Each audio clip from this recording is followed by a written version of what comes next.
Good evening and welcome to the Four Lakes Church of Christ meeting here in Madison, Wisconsin. It's good to have you with us tonight for our Wednesday evening Bible study. Tonight we're getting back to our study of the book of Joshua. We just started this a couple weeks ago, so tonight we are jumping into Joshua chapter 3. So we want to invite you to be finding a Bible and turning with us to Joshua chapter 3. As usual, I'll have the text on the screen, but for those of you on the phone, obviously you'll want a Bible with you, and also those of you who do have access to the screen, I think there's a value to seeing it in our own translation on our own device or in a hard copy on our lap. And I hope you can join us there. We'll be there in just a minute. But as always, if you have any questions or concerns, any comments about tonight's class, let me know. If there's something we need to be praying about, if there's some way we can encourage you as a church, we want you to reach out, send an email to info@fourlakeschurch.org. You can also call or send a text to me at 608-224-0274. But as I said, tonight we are continuing in our study of Joshua that we just started a few weeks ago. We have a picture of the Tree of Life out on the Washington coast on the screen or on your device at home. And as you may be able to see on your screen, a key theme of this book is be strong and courageous. We saw that statement a time or two toward the end of Deuteronomy as Moses' life was coming to an end, as he was starting to pass things over to Joshua. And we've seen it, I think, 3 times in Joshua chapter 1. So we are transitioning from Moses to Joshua as the new leader, and certainly God wants Joshua to be strong and courageous. That'll be a key theme going forward. Well, at this point, the people are camped out on the east side of the Jordan River. They are ready to go over. And last week we saw Joshua send 2 spies or 2 messengers to scope out the land. They end up staying with a prostitute by the name of Rahab, and Rahab saves these men by hiding them and then by sending their pursuers in the wrong direction. And we'll get back to Rahab in a week or so, but for now we come to Joshua chapter 3. I think this will be a shorter lesson or shorter class than normal. It's a very short chapter.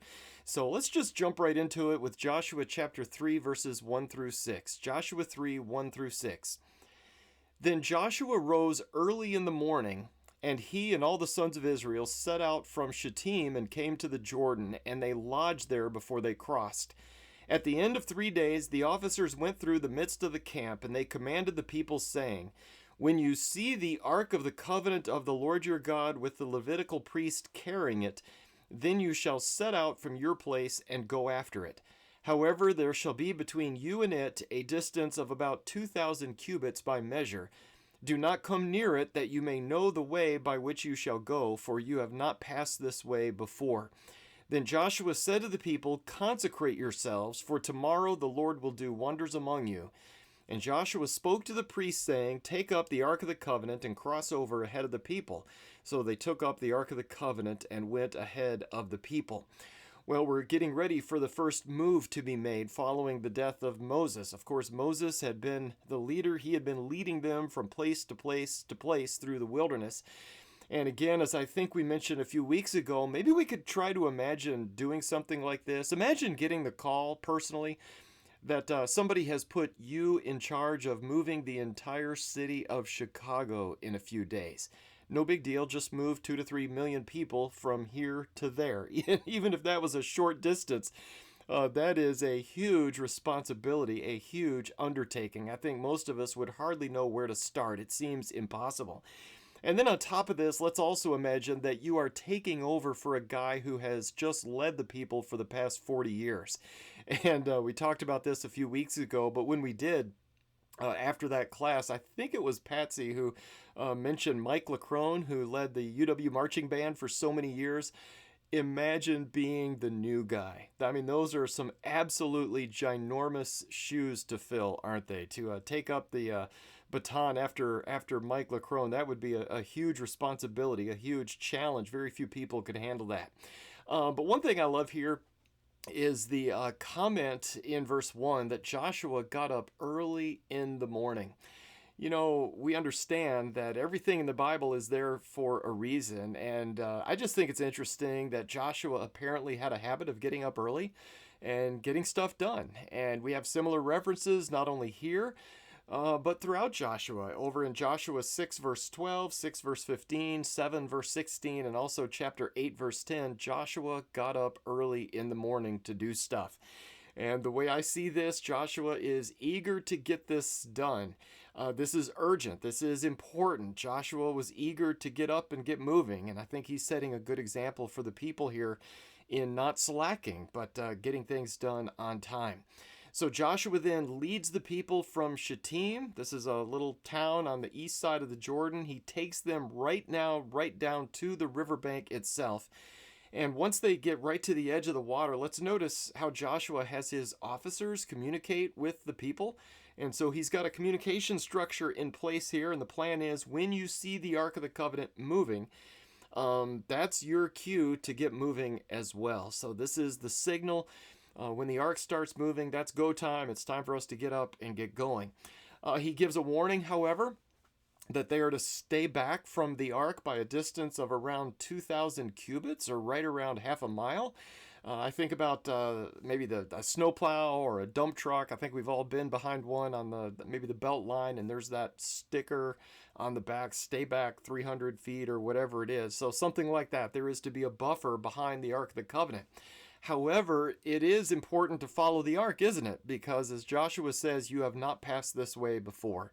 In other words, God's going to be leading us across this river, and he'll be leading us using the Ark of the Covenant into this land that he has promised. And we haven't been there before, so we're going to need his help. We're going to need God's guidance in this. The Ark of the Covenant, by the way, is mentioned, I think, 17 times in Joshua chapters 3 and 4. And so let's just note here that the pillar of cloud by day, the pillar of fire by night, they're about to disappear along with the daily manna. And the reason is they are now arriving at their destination. So in a short time, it will no longer be needed. So as I understand it, this is one of the last times that God's people will follow the Ark of the Covenant. Well, because of this, notice in verse 5, the people are to consecrate themselves. Not concentrate, but consecrate. To consecrate is to set something apart as being holy, to make it holy. And so the people then are to demonstrate that they are holy. And based on other passages, this would normally involve washing themselves and their clothing. And another note here, they were also given this command 40 years earlier at the giving of the Ten Commandments. And so as I understand it, this is to be another turning point in their history as a nation. The crossing of the Jordan was to be an incredibly important event. And as we close this paragraph in verse 6, notice as Joshua himself personally tells the priests now to pick up the ark and to get moving, to cross over ahead of the people. And that is exactly what they start to do. So let's continue now with Joshua chapter 3, verses 7 through 13, the next paragraph. Joshua chapter 3, verses 7 through 13. Now the Lord said to Joshua, "This day I will begin to exalt you in the sight of all Israel, that they may know that just as I have been with Moses, I will be with you. You shall moreover command the priests who are carrying the Ark of the Covenant, saying, when you come to the edge of the waters of the Jordan, you shall stand still in the Jordan." Then Joshua said to the sons of Israel, "Come here and hear the words of the Lord your God." Joshua said, "By this you shall know that the living God is among you, and that he will assuredly dispossess from before you the Canaanite, the Hittite, the Hivite, the Perizzite, the Girgashite, the Amorite, and the Jebusite. Behold, the Ark of the Covenant of the Lord of all the earth is crossing over ahead of you into the Jordan. Now then, take for yourselves 12 men from the tribes of Israel, 1 man for each tribe. It shall come about when the soles of the feet of the priests who carry the ark of the Lord of all the earth, rest in the waters of the Jordan. The waters of the Jordan will be cut off, and the waters which are flowing down from above will stand in one heap." I know sometimes we may wonder, instead of crossing the Jordan River here at its widest point, at its southernmost point, why not travel upstream a few miles where it would have been more shallow perhaps? And I think the answer comes in verse 6, where we find that God is having them cross here to make a point. So God is doing this on purpose as a sign of support for Joshua's leadership. So I think that Joshua would kind of earn some bonus leadership credibility with the people. And I do think that's what's going on here. God is showing his support. This is God's stamp of approval on Joshua as the new leader. And I think just as Moses led the people through the Red Sea, so also Joshua will lead the people through the Jordan River. There does seem to be a parallel here. I don't know if anybody in the Bible actually points this out, but it's kind of hard not to see it. And we see some definite parallels between Moses and Joshua. Well, when they get to the river, the priests are to step into the river and they are to stand still. And the purpose seems to be to allow Joshua some time to make an announcement, kind of a pause. We're going to speak to the people here. This is an important occasion. And that's what happens. Joshua speaks to the people. He explains that their crossing of the Jordan is intended to prove that God is living among them and that God will empower them to drive out the locals who are currently living in that land. In other words, if God can get us across this river, then he will also be able to do everything else that he's promised. So this is kind of proving to the people that God is able to do what he has said that he will do. As an interesting side note here, notice how God is described in verse 11. Notice Joshua describes God as being the Lord of all the earth. You know, often God is described as being the God of Abraham, Isaac, and Jacob. Sometimes God is described as the God who brought you out of the land of Egypt. But here God is described as being the Lord of all the earth. In other words, God is not just a local God, but God is the God of everybody. He is the God of the Canaanites. Even these people were subject to God. They didn't have the Ten Commandments like the Israelites did. They didn't have that special relationship that they did. But nevertheless, God is truly the God of all the earth. Well, in verse 12, Joshua tells the people to pick out 12 men, one man from each tribe. We aren't told why at this point. That'll come later. But for now, they just need to have 12 men available for a special mission as they cross over the Jordan River. We'll put it that way. So we'll get back to that very quickly here. In verse 13, notice we have this Lord of all the earth description yet again, the second time in this paragraph. And that's where we're told about the miracle that would happen. We have a preview. When the priest's feet step into the Jordan River, the river is going to stop flowing. And the waters of the Jordan will actually start piling up in a heap. And that's interesting. So this miracle would prove that God is truly the Lord of all the earth. Well, as we move into the last paragraph, I would just want to invite you to try to imagine what was going on in the mind of the very first priest as he got ready to take that first step in the water. Can you imagine being in his shoes, or his sandals, more accurately? I would almost look at this like pallbearers at a funeral. Have some of you had the privilege of doing that for a loved one, to carry the casket? You know, these guys are holding on to these poles that are connected to a gold-covered box. How much do you think a gold-covered box weighs? Let's say it's probably not light. This is probably a rather heavy box. They've got multiple men holding these poles. They're carrying it. They're being very careful of where they step. They've been doing this on and off for 40 years, and so it's heavy. You're about to step into a river. And hopefully all of us have had the experience of stepping into a river. You know, sometimes it's shallow and you just kind of wade across. You barely get your feet wet. Other times it's more challenging, though, isn't it? I remember at our youth camp years ago, there was some damage upstream, and we had to take some chainsaws up. This is at the camp that the church actually owned years and years ago. And I remember stepping in that river, and it's actually called a creek, and it instantly, I was in over my head. I did not touch the bottom. I stepped in, and I was gone.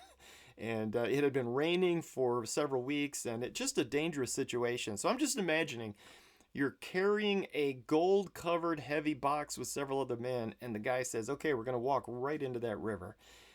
Just trust me, kind of thing. So let's just keep that in mind. Imagine being in their situation. So let's conclude tonight with Joshua 3, verses 14 through 17. Joshua 3, verses 14 through 17. So when the people set out from their tents to cross the Jordan with the priests carrying the Ark of the Covenant before the people, and when those who carried the ark came into the Jordan, and the feet of the priest carrying the ark were dipped in the edge of the water, for the Jordan overflows all its banks all the days of harvest, the waters which were flowing down from above stood and rose up in one heap a great distance away at Adam, the city that is beside Zarethan, and those which were flowing down toward the sea of the Arabah, the salt sea, were completely cut off. So the people crossed opposite Jericho, and the priest who carried the Ark of the Covenant of the Lord stood firm on dry ground in the middle of the Jordan, while all Israel crossed on dry ground until all the nation had finished crossing the Jordan. As I understand it, the Jordan was normally maybe about 100 feet across at this point at the most. And there are varying estimates on this. I mean, rivers change over time, but roughly 100 feet across or less. In my mind, the Jordan River at this stage was a little bit bigger than the Yahara River, not quite as big as the Rock or the Wisconsin River, just to put this in context with the rivers that we have around here. It'd be more defined almost as a creek by our standards. However, at the end of verse 15, let's notice that at this time of year, the Jordan River would have been at flood stage. So it was overflowing its banks. And so this was extraordinary circumstances here. This was not the normal Jordan. So again, why not wait till a different season? If you know it's flowing over its banks at this point, why not just put that off a month until that dies down a little bit? Well, I think once more, this would help demonstrate God's power over nature, wouldn't it? And so this makes it an extraordinary event. So the first priest takes that first step. And just as Joshua had promised, the water stops and it starts piling up in a heap. This heap of water was located at Adam. This is a town about 20 miles north of where they're crossing. And as we look at this passage as a whole, I do think we have a good reminder here concerning the relationship between faith and works. I think that's something we can take away from this chapter. The priest's faith caused him to take that step. Nobody's going to step into a raging flood-swollen river carrying a gold-covered box unless something special was happening. So God was stopping the river. The priests weren't stopping the river. They didn't build a dam up there and suddenly shut it off or whatever. This is God working here.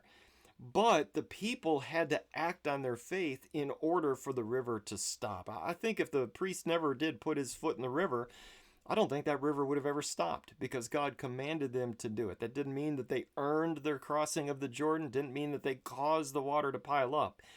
But that water not flowing was conditional upon their obedience to God's command to go ahead and step down into the river. Well, according to verse 16, we find that they are crossing opposite Jericho. Just a thought question here as we look at this. What might be an additional benefit to crossing opposite Jericho? What else would be going on here? Well, I think the fear factor. This would certainly further terrify the residents of Jericho. I mean, we already know that they're terrified of God already because of the crossing of the Red Sea, and that happened 40 years earlier. So this is now right on their doorstep. I'm positive that they had people out there watching this. I am certain that they had messengers or spies of their own looking at this happen. And the Jordan River was kind of a major line of defense, wasn't it? I mean, this is a natural boundary directly to their east, a natural barrier. And now it's gone. And so any enemy would have to come over and swim or get their troops and machinery over this. But now that is no longer the case. And now they have 2 to 3 million people crossing over their natural barrier to the east.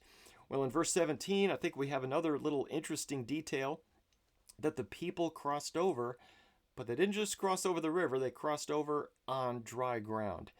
And dry ground is significant because we have another similar statement concerning the crossing of the Red Sea. And this is important because it is further proof that this is miraculous.